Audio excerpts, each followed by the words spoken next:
Hay veces que queremos remedios instantáneos, como vamos a ver ahora en la prédica, y otras veces que el proceso también sirve para madurar en la fe, ¿no?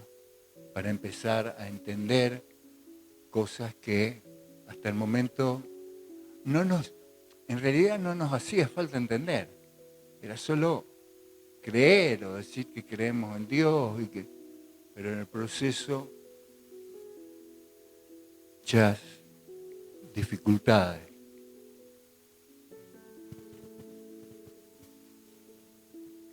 Vamos, Matías, a Mateo 15, 21 al 28. Dice la palabra del Señor así. Cuando Jesús se marchó de allí, se retiró a los distritos de Tiro y Sidón. Y fijaos, una mujer cananita de aquella región se dirigió a él gritándole: ten piedad de mí, Señor, hijo de David. Hay un demonio que no hace más que atormentar a mi hija, pero Jesús no contestó nada. Y sus discípulos se dirigieron a él y le dijeron: despídela, pues viene detrás de nosotros chillando. Entonces Jesús le dijo a la mujer: yo no he sido enviado nada más que a las ovejas perdidas del pueblo de Israel. Pero ella se le acercó más y se puso de rodillas delante de él, suplicándole: Señor, ayúdame. No está bien, le contestó Jesús. No está bien, contestó Jesús, quitarle el pan a los hijos para echárselo a los perrillos. En verdad, Señor, le contestó ella, pero también los perrillos comen las migajas que caen de la mesa de los señores. A eso le contestó Jesús: ¿cuánta fe tienes, mujer? Que se te conceda lo que quieres. Y la hija de la mujer recobró la salud en aquel mismo momento. Hasta ahí llega el pasaje. Ahora vamos a ir a desarrollarlo un poquito. Yo no quiero que esta reunión se extienda mucho por el tiempo, porque ustedes tienen cosas para hacer. ¿Cómo encontrar un sí de Dios? ¿Cómo encontrar un sí de Dios?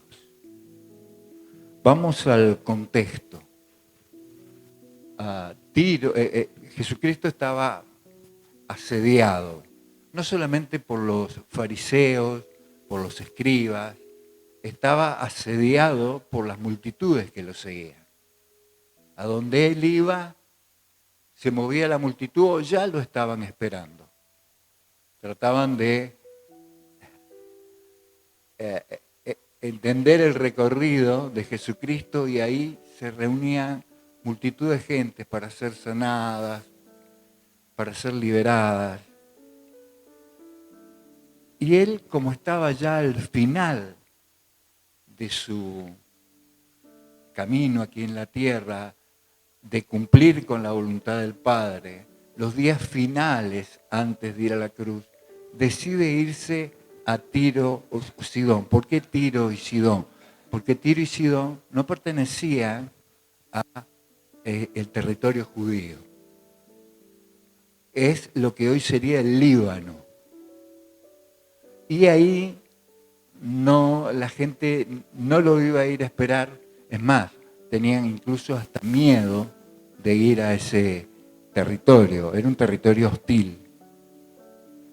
Y Jesús se fue allí por dos razones: para meditar sobre lo que venía a él y para preparar a sus discípulos, para hablarles en la intimidad, ¿no es cierto? Y un poco advertirles, enseñarles y dejarles una misión. Pero en este trayecto se ve interrumpido por una mujer que Mateo dice cananea. Los cananeos, o la tribu de esta mujer, era la tribu de los bríos, que hoy vendrían a ser los palestinos. Judea y Palestina. Se da una idea hoy, todavía la guerra sigue hoy, en dimensiones superlativas.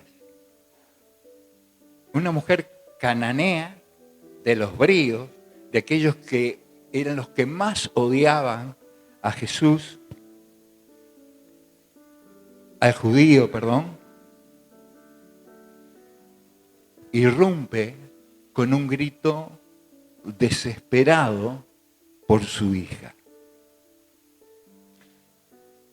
La primera reacción de Jesús es el silencio. Y la de sus discípulos con fastidio. Se habían fastidiado por esta mujer. Despídela, Señor, échala, que se vaya. Sin embargo, en ese momento de tensión, Jesús estaba en silencio, pero la mujer sigue adelante, impulsada por el amor hacia su hija. Una mujer desesperada, un Jesús en silencio. Los discípulos que no querían, no tenían compasión. ¿Qué pasaría si esta historia terminara ahí? Posiblemente no la estaríamos leyendo hoy, porque nadie hubiera tomado nota en los evangelios sobre este caso. Sin embargo, estamos leyendo sobre ella hoy. La fe que no se rinde ante el silencio. Primera lección.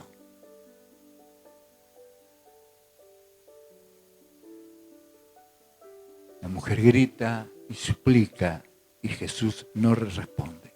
¿Alguna vez has orado intensamente sintiendo que Jesús no escucha? ¿Has orado por tu vida, por la de tu esposo, por la situación familiar? ¿Has orado por tus hijos, por la situación y las relaciones con tus hijos?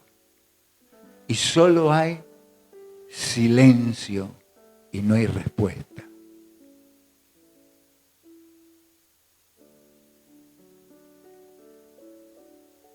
Aquí muchos se rinden. Nosotros somos una máquina de pedir. Hablando de los perrillos, que yo no tuve más que sentarme a tomar un té o un café en mi casa y tirarle de lo que estaba comiendo al Tommy. Nunca más pude comer tranquilo. Me siento y aunque no le dé nada, el tipo está ahí o está así. Por la duda me caiga algo y ¡trac!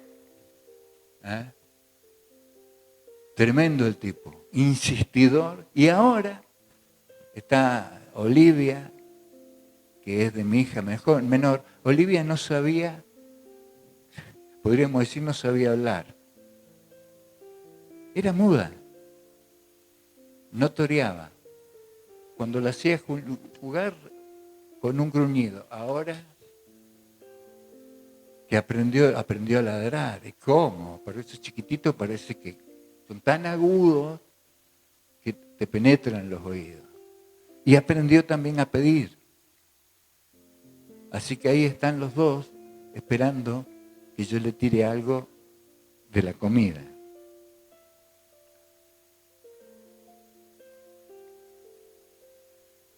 Hay una prueba verbal y es la misión de Jesús. Ahora, pareciera contradictorio esto. Fíjense cómo le contesta Jesús. Y veamos Juan 3:16, por ejemplo, que dice, yo he venido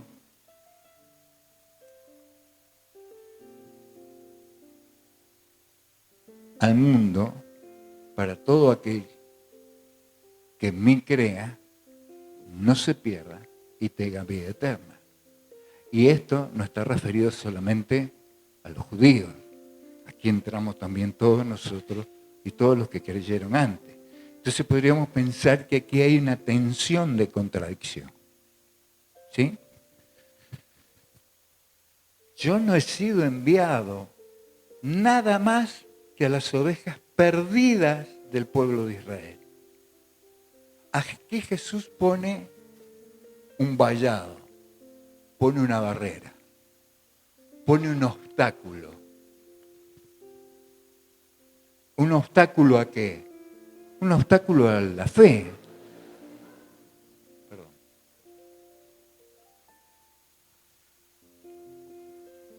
Un obstáculo doctrinal, se podría decir. ¿Qué hace cuando la palabra de Dios parece que te cierra las puertas? Cuando no hay cabida para tu petición. Cuando no podés entender. ¿Vieron los que utilizan la Biblia como horóscopo, que buscan una respuesta y la abren en un lado, y la abren en el otro, y la abren en el otro, y no pasa nada? Porque es un libro que se estudia, se conoce a la persona de Cristo. La persistencia como un acto de fe. La mujer no se va, se acerca más. Yo siempre tuve esta imagen. Si Jesús iba, estaba rodeado por sus discípulos, ¿no? Entonces dice que la mujer se pone de rodillas delante de él. Yo digo, rodeó el lugar hasta estar frente de Jesucristo y se postra de rodillas.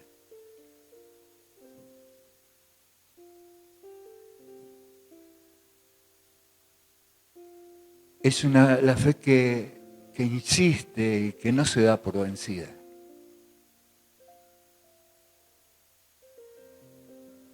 ¿Estás vencido?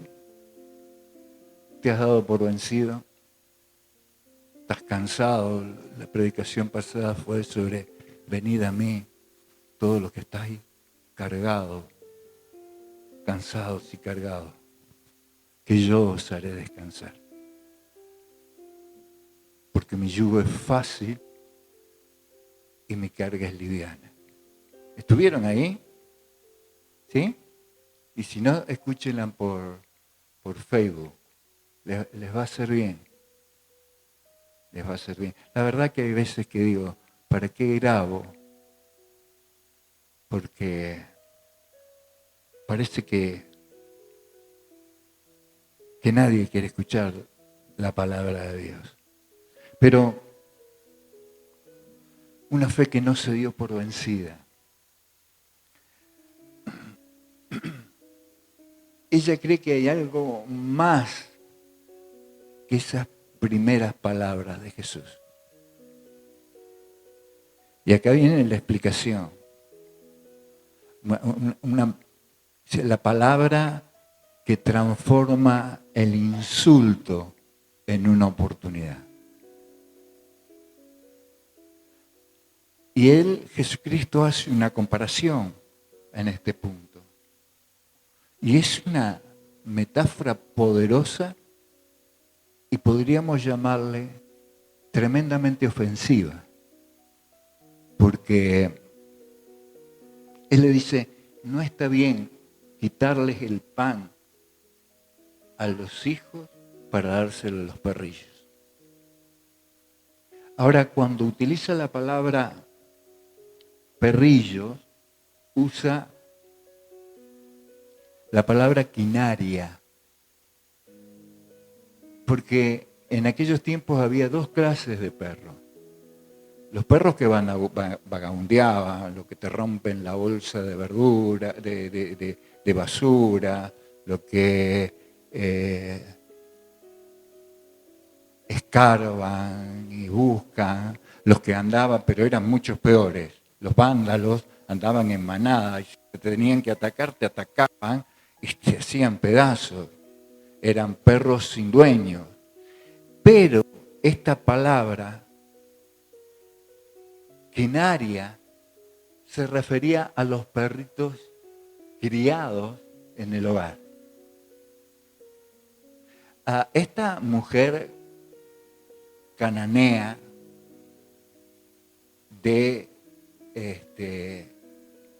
que manejaba el lenguaje griego, acuérdense que en aquel entonces el griego se había extendido por todo el mundo conocido, no era una mujer inculta. Y se puede notar en la palabra, era una mujer culta y que indudablemente conocía de la fama de Jesús y de lo que Jesús había hecho y estaba haciendo en Judea, porque la historia habla de que llegó un momento que casi no había enfermos entre los judíos, porque Él sanaba todo tipo de enfermedad, a todo aquel que creyera, que tuviera fe en Jesucristo. Él sanaba todo tipo de enfermedad. Era tremendo. Imagínese usted acá, las clínicas vacías, los hospitales vacíos. Tremendo lo que ocurría. Pero aunque fueran los perrillos de la casa, aún así era un rechazo y un insulto. Ahora, la genialidad de esta mujer, la gracia de esta mujer, la inteligencia, la sabiduría, el desespero, el amor por su hija, hace que utilice las palabras correctas. Y en lugar de ofenderse, utiliza la misma metáfora a su favor. Es verdad, Señor. No lo contradice a Jesucristo. No se victimiza, no se autojustifica. Es verdad, Señor. O sea, el reconocer nuestra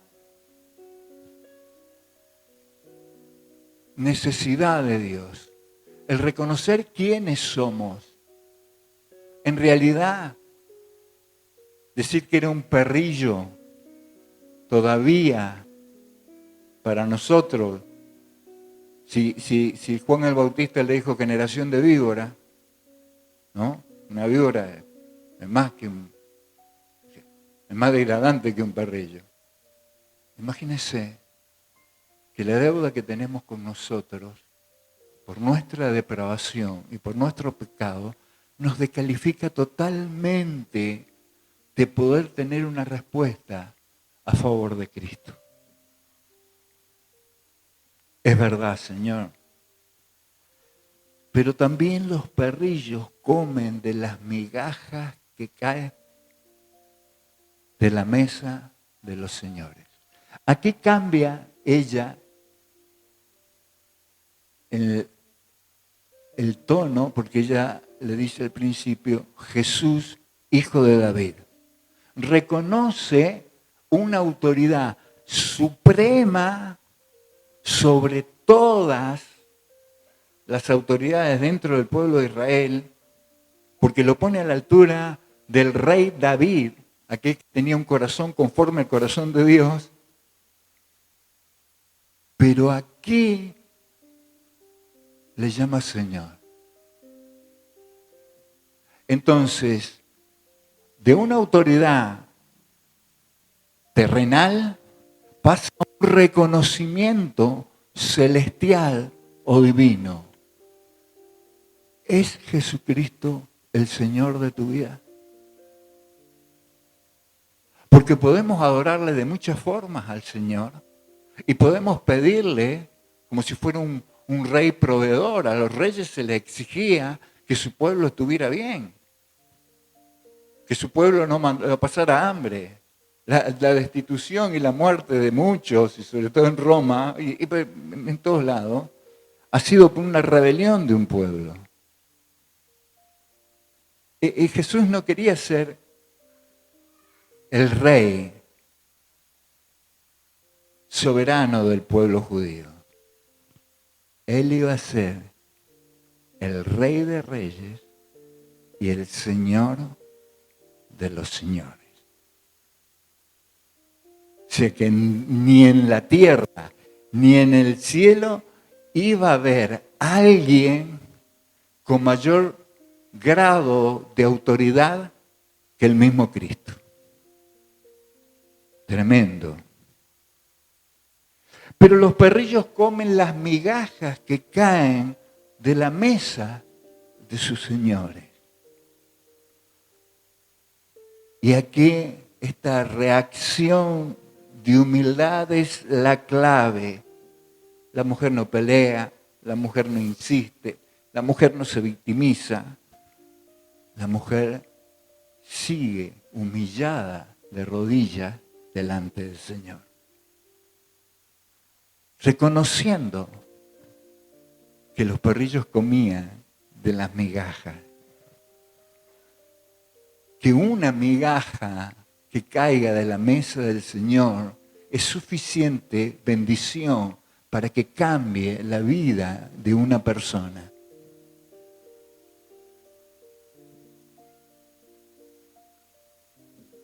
Su respuesta es un acto de profunda fe. Y esta fe, esta humildad, es la que desarma la prueba. ¿Saben lo que es una tesis? La tesis es lo que yo presento como algo verdadero. Y la antítesis es la que le responde a eso y cuestiona para que luego salga una síntesis. Su fe, podría decir, que le permitió fabricar esta antítesis muy cortita. ¿Cuál fue el resultado? Que la fe de esta mujer es confirmada.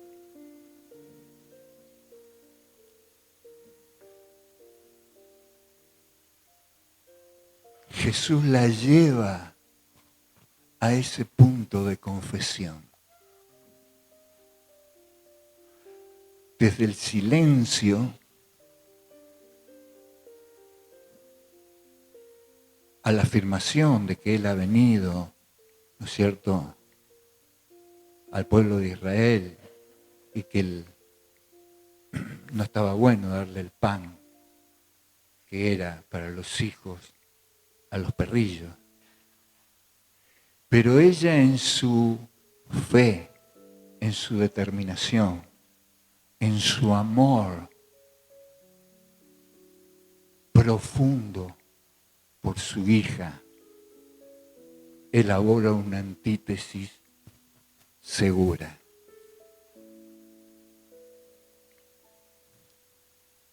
Elaboró la respuesta correcta, la respuesta que mueve el corazón y la mano de Dios.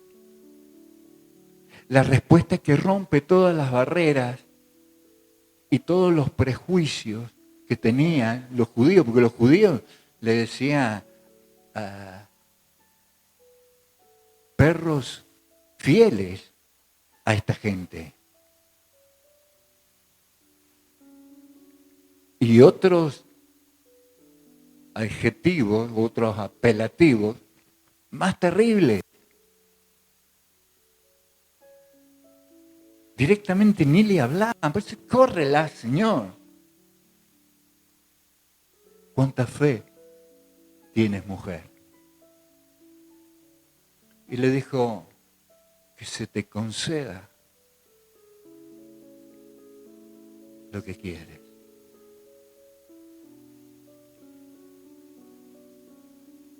Y su fe tan grande consigue la sanidad de su hija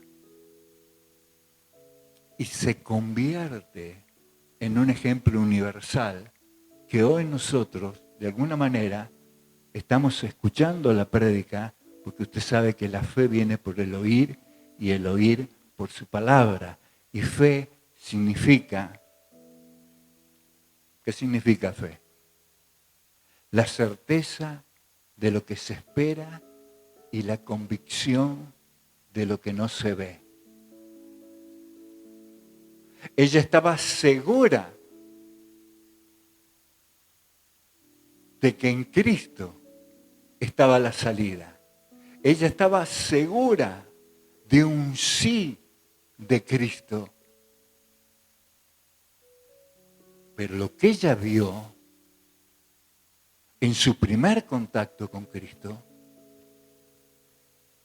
no era eso. Pero ella estaba mirando muchísimo más allá. Estaba mirando a un ser divino que no solamente había venido a las ovejas del pueblo de Israel, había venido por amor al mundo, a salvar al mundo entero. Este milagro no consigue solamente la sanidad de una niña enferma.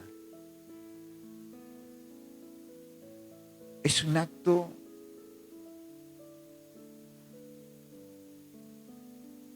que nos enseña amor de parte de Dios, misericordia, pero también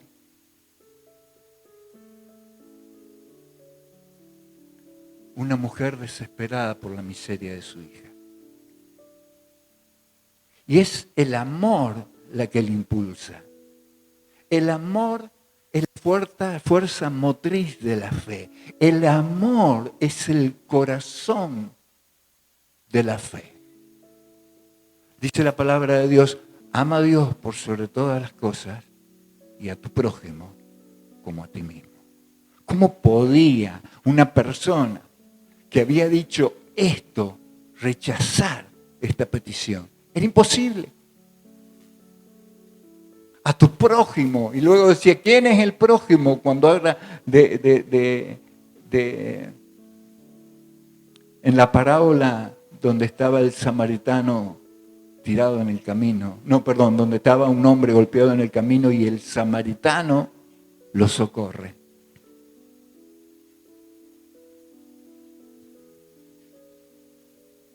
Jesucristo era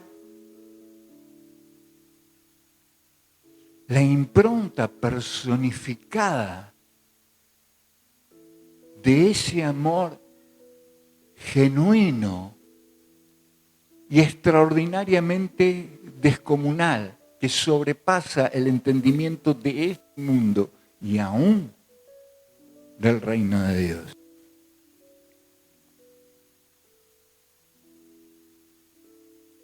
Qué tremendo, Señor, su título divino. Y se profundiza al arrodillarse.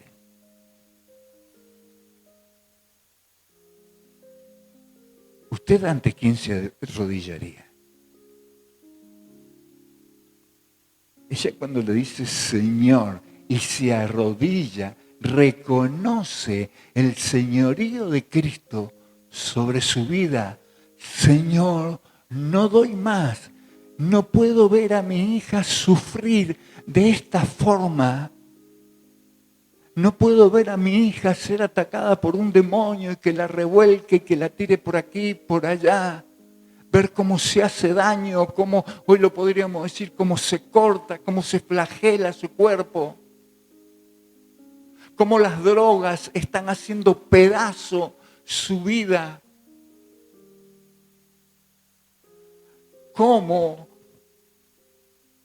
veo a mi hija desconsolada, buscando trabajo, de un lado para el otro y no consigue nada.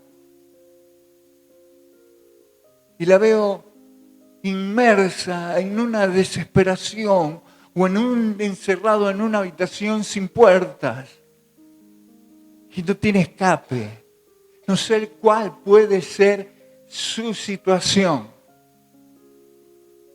pero sí puedo ejemplificar cómo obtener el sí de Dios.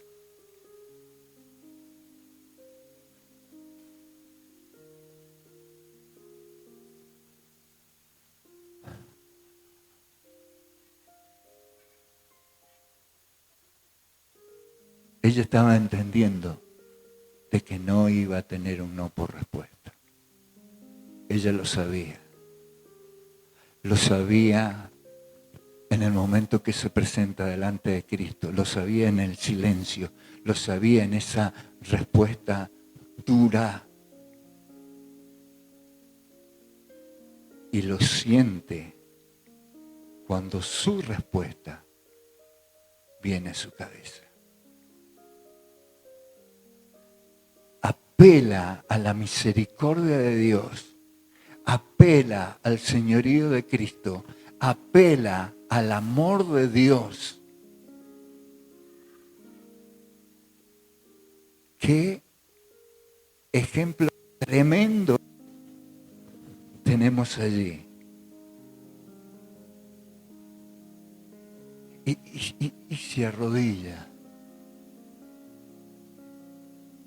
Hay algo que se me fue de la mente recién.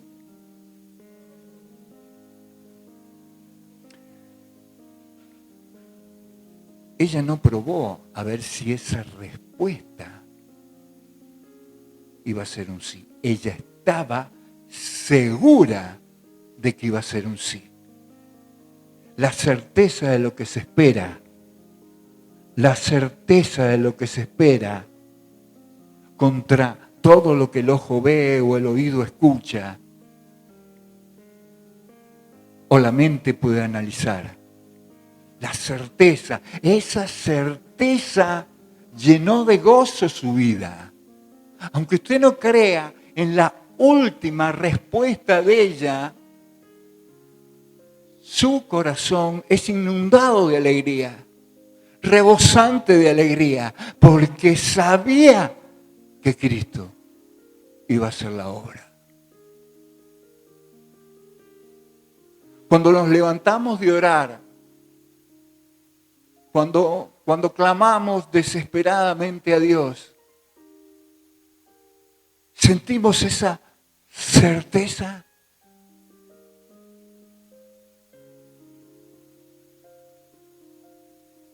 Le damos cuerpo a esa fe.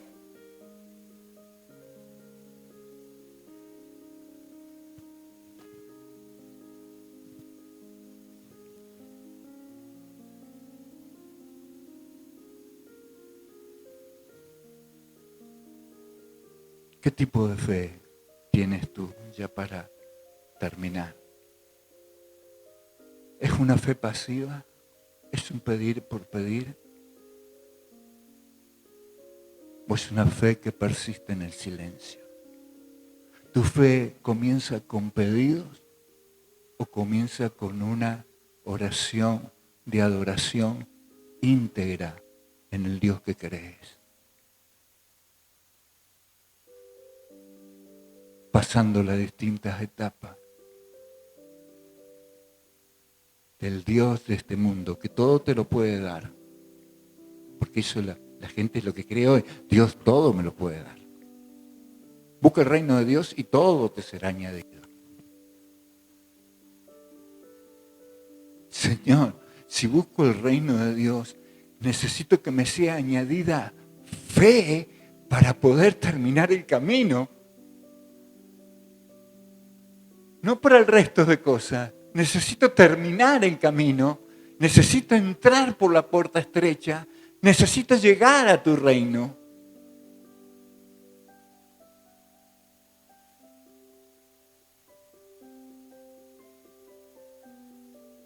¿Se humilla tu fe ante Dios? ¿Crees que la misericordia de Dios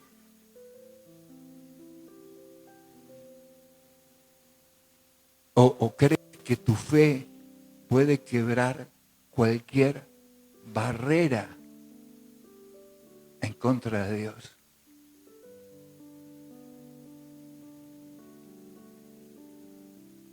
¿Cómo te acercas a Jesús? ¿Con exigencias o con humildad? ¿Te rindes el primer obstáculo o perseveras?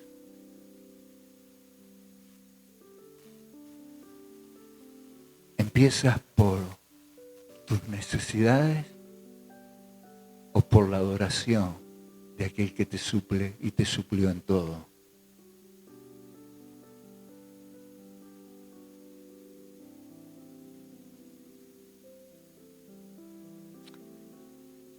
El ejemplo de esta mujer nos muestra que su fe era seria, que era humilde, que era persistente. Esa fe siempre va a encontrar la respuesta de Dios. Y Dios se deleita en la fe audaz. En la fe que cuando te levantas, cree que Dios lo va a hacer. ¿Cuándo? No sé. Puede pasar un tiempo, incluso algunos años. Pastor, algunos años, sí, algunos años. Mientras que tengas vida para vivir esos años, ¿qué te preocupa? Porque la voluntad de Dios nunca te va a defraudar. La fe de esta mujer fue probada, aprobada y confirmada. Es la fe que te levanta creyendo en un sí de Dios. Amén.